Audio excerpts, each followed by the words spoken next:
So we've seen the owner or user level in terms of the permission levels. We've seen the group level, and then there's also one more level, which is the order level.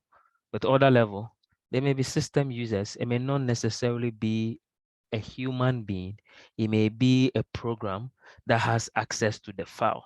So when we talk about other level, it doesn't necessarily mean that there's another user.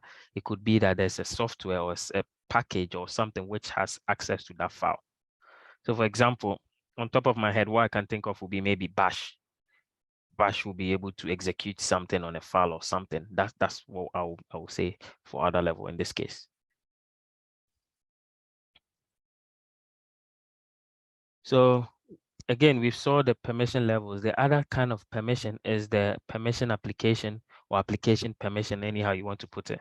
Now, this particular one is more about access. The first one was about the who, the identities, who can access what. But the second one, which is application, would be more of what kind of access a permission level will have. So when we talk about permission levels, we're talking about the user, for reiteration, the user, the group, and then the other. Now, these are the levels, but what can they do?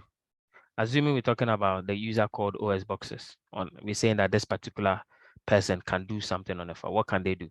Can they read a file? That's a read permission. Can they write to a file? Meaning they can, when we say write, we'll see that it's just about editing, creating a new file and all that. And then execution, can they execute a file? So from the last time we wrote a simple bash script and we realized that that bash script didn't have execution permission. So we had to change the permissions to allow execution. So meaning we'll be able to run that script. Otherwise we'll not be able to. So that's what we mean by execution.